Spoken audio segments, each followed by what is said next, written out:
All right, second day of April. It is Wednesday night, peak of the week. It has been a very active day back to our west. If you're tuning in, say, Thursday morning and going to be traveling back toward the Mississippi River area, definitely want to check and see what's going on with the weather. There has been some absolutely atrocious weather going on back toward West Tennessee and eastern Arkansas, with confirmed tornadoes on the ground just south of the Missouri Boot Heel. So we have been seeing quite a lot of activity into and around this area of the country. A lot of that is continuing again to make its way off to the east-northeast, and so as of right now, it does not appear to be a threat to us here in the News 12 viewing area in the lower right-hand corner of your screen. But we do still see the potential of some severe weather heading our direction. Marginal threat only. Doesn't look like much for now, but again, something to be watching, and we'll take a look at that coming up here in just a little bit. I'm Chief Meteorologist Austen Onek. This is Weather Overtime for, again, the 2nd of April, Wednesday evening. We are on Twitch, we are on YouTube, and if you have any questions about what's going on with the weather, please drop them into the Twitch chat function, the stream chat, or again, drop it to our YouTube channel for News 12. You can search wdef.com/weather for more on that. And of course, you can find out more again through our website throughout the rest of the evening. We'll come back to this and show you more about what's going on back to the west of us. Tornadic storms bearing down on the Mississippi River and Memphis. So if you're heading this direction or know anybody who's over here, definitely want to pay attention to what's going on with the weather situation and urge everybody to be weather aware. Again, this is a dangerous situation, very high threat of severe weather out there, so definitely want to make certain that if you're traveling, you're keeping an eye on things. Again, we'll come back to more on that in just a little bit. If you've never been here before, again, this is our video blog update to where we give you an idea as to what's going on, and if you have questions about what's happening with the forecast, all you have to do is just ask. So again, give us an idea as to what's going on in your neck of the woods. Drop a location in there and let us know where you're checking in from.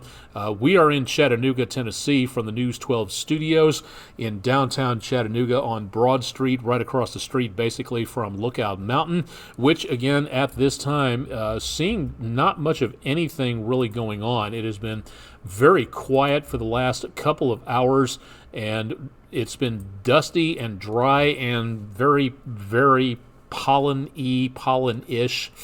My nose and my eyes cannot take much more of this, and usually I'm a ragweed sufferer toward about the early portion of around first part of fall, so that again is really not giving me any incentive to go outdoors without a breathing mask and maybe a portable air conditioning unit if at all possible. Taking a look around downtown, the Bailey's Heating and Air camera, we've got up in the upper right hand corner, this is where Interstate 24 meets State Highway 27. You're overlooking the stands of Finley Stadium. Looks like maybe the soccer match down here is breaking up, a few less folks in the stands, but it has been a perfect evening for the soccer match going on in Finley Stadium in downtown. Not seeing a major problem out there with the winds. Going to be breezy into the next couple of days, but as of right now, again, looking good in downtown. If you are going to be traveling, though, watch out for that snarl of traffic right around downtown and going around the north flank of Lookout Mountain. Temperatures at the airport back into the mid to upper 70s. Yes, we have to start talking about heat index once again as things remain very much on the mild side. The view from 153 and 64 highways, very close to the airport, just out of range of this camera picture off to the right-hand side, and that is where we're seeing the temperature of 75 degrees. Hazy out there, again, some wildfire smoke, some pollutants, some probably pollen from Bradford pears and all sorts of other stuff irritating the atmosphere. And again, it's amazing to me just how much things have changed since I moved here. picking up a new set of allergies, always a fun thing. We did manage to get a little bit less in the way of pollen for portions of the atmosphere from today, and that helped out maybe a little bit. Earlier on, we had an air quality index of about 56, so it was close to the moderate category.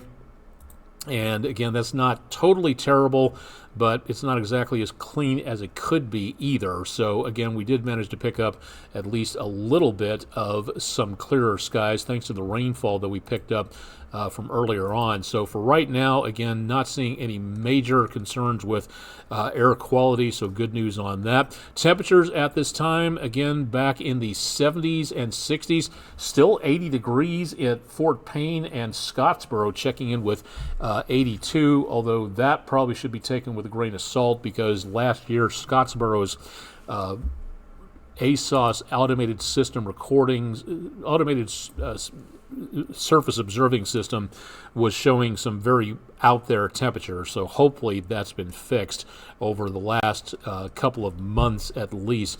We've got very warm air pushing up behind a warm front, and that is going to be giving us some very mild conditions. In fact, we could be looking at some record high temperatures coming our way in the next couple of days. So what is driving all of this? Well, we've got a storm system moving on through.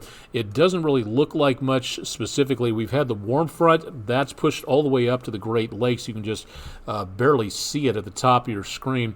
And then the cold front is arriving from the west. The warm front, again, way up there into Michigan, Wisconsin, and over parts of the Great Lakes. Meanwhile, News 12 viewing area over here, we're seeing again the storm system back to the west of us moving our direction, but this front is going to basically pause a few more dozen miles back into the area close to the Missouri and Ohio River Valley confluence area. This storm system is then going to sit in place and wobble back and forth throughout the next several days. So we are not going to be in the soup where it comes to the possibility of severe weather. What we are going to see is the potential of the worst severe weather back here, and we'll continue to see the potential of, again, some more problems with this front as long as it sticks around. When is it leaving? Should be out of here as we get into and around Sunday. Now, this is something that is kind of remarkable. This is like the third time in the last 2 months that we have seen a high threat of severe weather. What does that mean? If you take a look at the key in the upper right-hand corner of your screen, that purple magenta area, that is a high risk of severe weather. These are rare that the Storm Prediction Center post these, and right from around southern Illinois through the Mid-South down into portions of southeast Arkansas, Pine Bluff, south of Little Rock, that is the worst of the worst potential for severe weather, and we're going to be expecting that to be happening again through the rest of the evening. I'm going to check and see here real quick to see if the Storm Prediction Center, okay, it looks like we may be getting some help on here tomorrow, but for now, yes, this forecast is less than about an hour old, so this forecast is going to show that same area that we've been watching back to the west of us. Could be again looking at the potential of very heavy weather there into overnight, so that is where we could be winding up with more of the problem. Now, when it comes to this threat diminishing, yes, but tonight and tomorrow, a marginal threat of severe weather could be a potential problem for us as some of those storms might wander this direction. So we'll continue with the marginal threat of severe weather for Thursday. Notice again that it's just for northwestern areas of the News 12 viewing area. So that, again, shows the worst of the worst for us. Again, that's about a category 1 out of 5 on the scale. So it's not a huge threat, but here's the important thing. It is still a marginal threat, so we do need to keep our eyes on that. Tomorrow's main threat going from the Middle Tennessee area across central Arkansas and into the Red River Valley area. That, again, does only affect us in a marginal sense. So we don't see a lot of problems with this for now. Going into Friday, the threat goes even farther back to the north and west of us. So Friday looks pretty nice for outdoor activities. Very warm, very windy, and probably pretty dusty and pollen-y out there. Once again, pollen-y, pollen-ish, something like that, somewhere in there. I'm sure there's an English teacher out there that can set me right. Rest of the forecast into the weekend. For the first 3 days, that's when the Storm Prediction Center can give us the marginal, slight, enhanced risk. As we go to days 4 through 8, that is where we get more of a generic possibility of severe weather. And for Saturday, the threat goes from southern Ohio all the way down to basically the Gulf of Mexico. The main target zone, as that front comes a little bit closer down to the south and east, will be from the mid-south down through the Delta. So that will be the worst potential of severe weather down that direction. That'll be early on into the west of us from Saturday morning, and then moving our direction as we get into and around Saturday night and early Sunday morning. The threat finally passes away down to the south and east of us. What we're going to see after that is some colder conditions. Very cool for the second full week of April. We'll talk about that in just a little bit, but that colder air will be pushing that storm system out of the picture. So we'll be looking for that to head out of here. The possibility of flash flooding will mainly be back to the west of us again. Flash flooding risk, a moderate category from the Wabash Valley down to the Red River Valley. And we're going to be seeing here in the News 12 viewing area, we could be looking at the potential of, again, about somewhere around 2 inches, give or take, of rain, and that's over the span of the next several days. We see back over toward portions of the Mid-South from Kentucky down to about east of Little Rock. That's where, in that particular location, we might be looking at 10 inches of rainfall. That, again, could top a lot of streams off, could be problems for the drainage ditches of eastern Arkansas, the rice paddies in that area. So we could be looking at a lot of flash flooding risk in that location. Now, again, that is not the News 12 viewing area. But if you are traveling, we want to make certain everybody's paying attention to this as we watch this system, again, drop tons of rainfall to our west. If you're traveling this way or know somebody who is heading this direction, that is something to really pay attention to for travelers, because this could be some dangerous weather here just for severe weather. And then you've got the possibility of flash flooding taking place with this system going on through. So this is something to really consider, and to consider your safety more than anything else on here. So please keep it tuned to News 12, and we'll keep you updated on this system as it comes through. Again, our threat for right now, for both tonight and tomorrow, is not the high-risk category, not even a moderate threat, but we are still looking at the potential of a marginal, again, that's a category 1 out of 5 threat for late tonight. And I'm not seeing anything, nothing's being issued here. We'll take a look at the watch boxes here in just a second. But for the most part, again, things have been relatively decently quiet for now. All right, here we go. For tonight, again, there's no tornado watches in effect for our particular location. As we look back to the west of us, the red boxes indicate, again, the tornado watch in effect for portions of Middle Tennessee, basically from I-65 back to around areas of the Mississippi and into eastern parts of Arkansas. Chain of tornado warnings and severe thunderstorm warnings in effect all the way up to around the Kentucky-Tennessee line and all the way up into western Kentucky. Confirmed tornado warnings back around Livingston and Caldwell, Kentucky. But underneath that, that is where we're seeing those tornado watches. And so far, they are about half a state away from us, so there's not much of anything going on for us at this time. And according to the Storm Prediction Center, they're not considering a new watch into and around this area. So hopefully it stays that way. Once again, we'll be watching that with a lot of interest. So keep it tuned again to News 12 for more on that. Chip will have more on your forecast coming up in the morning on there. We do see, again, the potential of some much colder conditions into next week. We are going to take a nosedive on the temperatures. It's going to heat up out west. We will see, again, some very warm conditions toward the midsection of the country and then back over into where we are. That's where we see the potential of some much colder weather spilling down from parts of Canada, and that is where we could see those temperatures really take a bit of a nosedive into next week. So we could be looking at some outdoor problems out there, again, for taking the dogs on a walk, or also, again, getting your plants indoors. I'm going to have to get my avocado and my orange tree back inside from off the patio because temperatures next week will be back into the mid to lower 30s at some points in time. Thanks to News 12 viewer Harry D. Shipley from Dayton for a review of a very comfortable Milo on the carpet. That dog right now is my spirit animal. If you'd like to send your pupper pictures in, please do so at our website. Again, that's wdef.com/dogwalk for more, and should be warming up quite nicely. Low temperatures tomorrow morning will not be as low as they were a couple mornings ago, early Monday morning, back in the lower 40s. So we could be seeing again some pretty cool temperatures heading our way.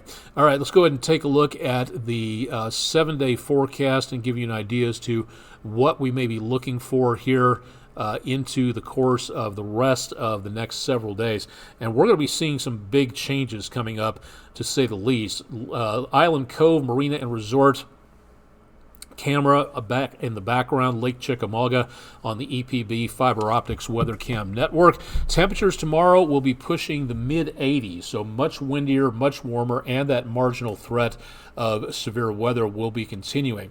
Then we get into the next couple of days, record high temperatures. We could tie or break these for Friday into Saturday. Remaining windy, fairly nice for outdoor activities, but I would take along that extra water bottle just to be on the safe side. Late Saturday, early Sunday morning, I think that's going to be the best time for severe weather. And again, all we have right now is that 15% potential threat of severe weather. Whether or not that pans out, a lot can change between here and there, so it's desperately important to make certain that you keep up to date with what's going on with the potential of weather changing and changing rapidly. Now, here's the other thing. Notice the temperatures, mid to upper 80s Friday and Saturday, upper 50s for highs as we go into next Tuesday.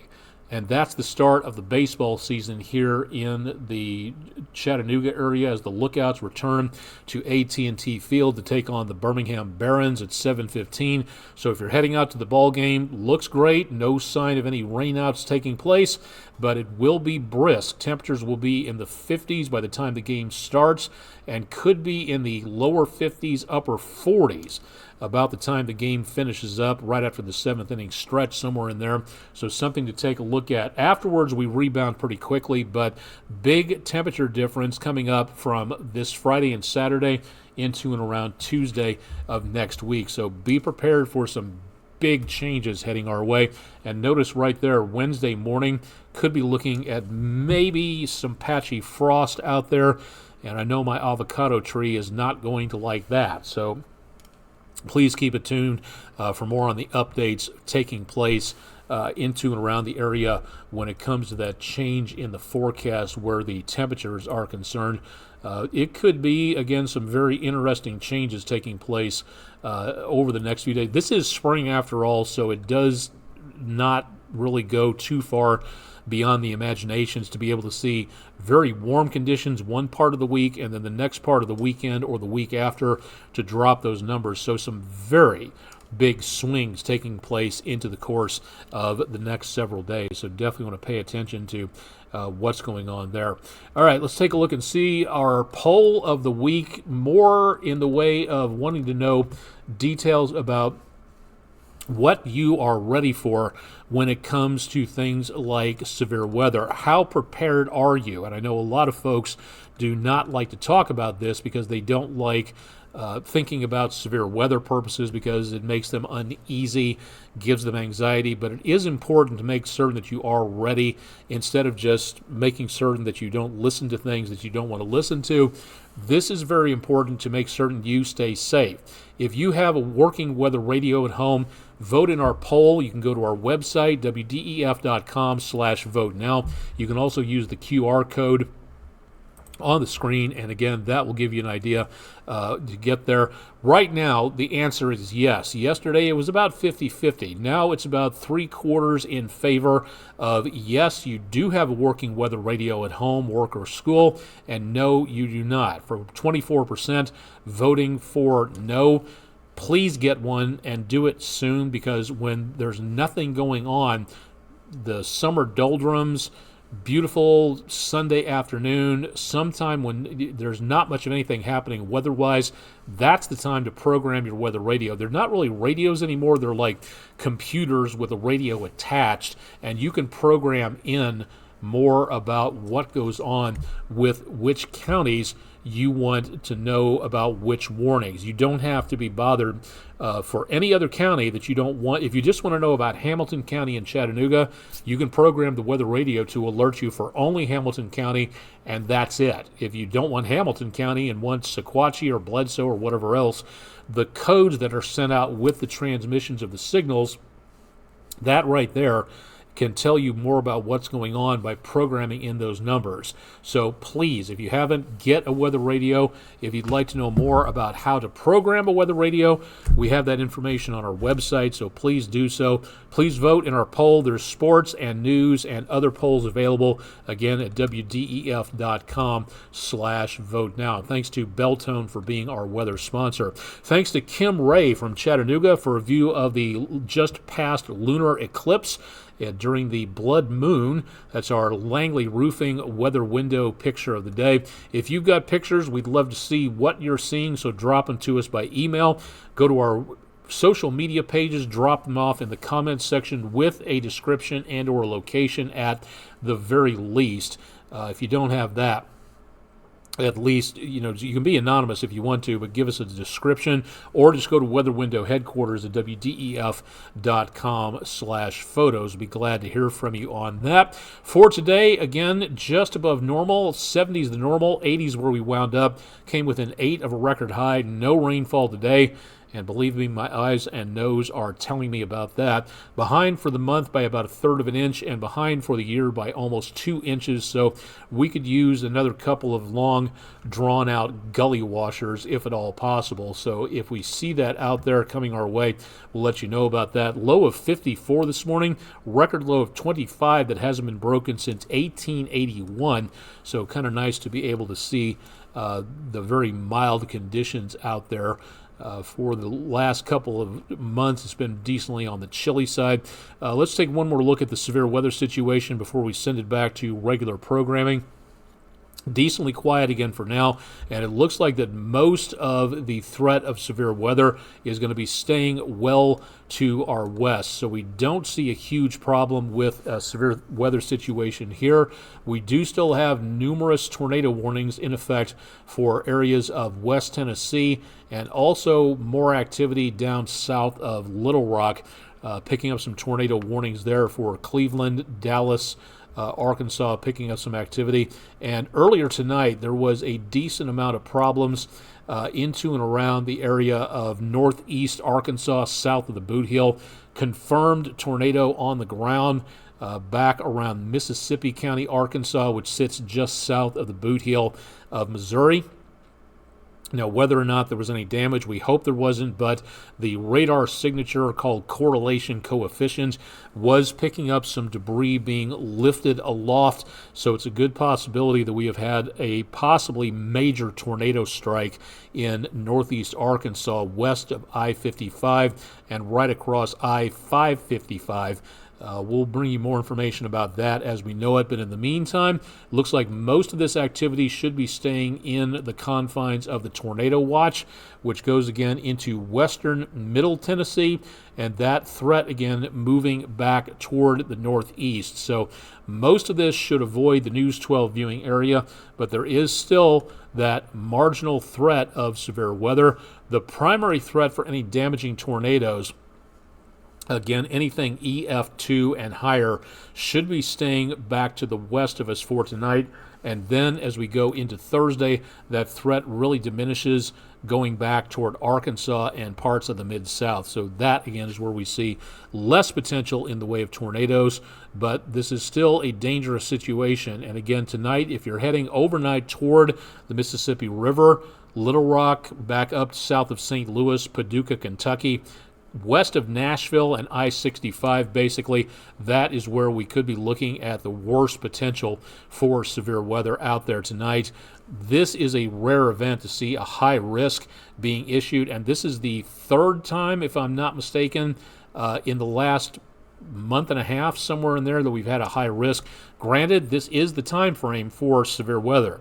This period of time from January through about early May, that is prime time for severe weather from the plains down into the southeastern United States. So that is what we're looking for tonight. And again, for tomorrow, that marginal threat will still be around for portions of the area, but that'll hopefully again be lifting its way back toward the north and to the east as we go toward Friday. Saturday, on the other hand, we could be looking at more potential severe weather.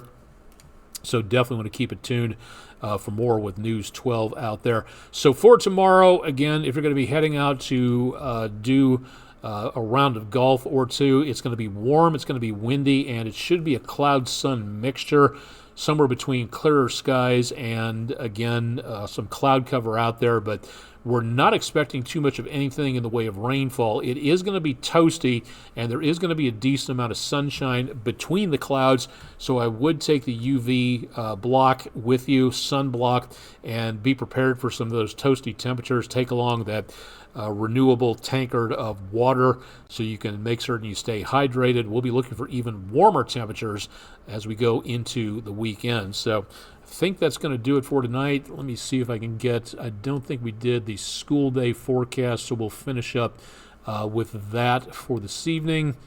And I know I had it around here somewhere. There we go. All right, our Foundations Preschool and Academy school day forecast. It's going to be very mild overnight, mid-60s, breezy in the morning, windy throughout the day. Toward about sunset, I think late afternoon, sunset, that's where we'll see the potential of some rainfall. But I think throughout the entire day, we should be looking at goose eggs where it comes to any precipitation. We'll see better chances coming up into the weekend. But in the meantime, warm, windy, and call it partly cloudy for most of tomorrow. So it is looking again like temperatures will be on the warmer side out there. So the kids going to and coming home from school, you shouldn't have too much of a problem except for the winds. And it will be quite warm out there. So definitely want to dress cool for tomorrow as well. All right, I think that should do it again for tonight. So far, again, everything is decently quiet, and for us at least, but we will continue to watch and see what goes on back to the west of us for tonight. So keep it tuned to News 12. We'll have more coming up on News 12 at 11, and we will also, again, have more. Chip Chapman's got your forecast bright and early on the morning show. I'm Chief Meteorologist Austen Onek. This is the 2nd of April, Wednesday evening. This has been News 12's exclusive video weather blog, Weather Overtime. If you were able to join us for even a few minutes, thanks for stopping by. And again, keep it tuned to News 12 for more information about this storm system back to the west of us. A lot can change in a very short amount of time, so please be weather aware, and we'll help you do that here on News 12. Catch you again, if everything works, coming up tomorrow on Thursday. In the meantime, stay tuned, and thanks for joining us for Weather Overtime on Wednesday evening.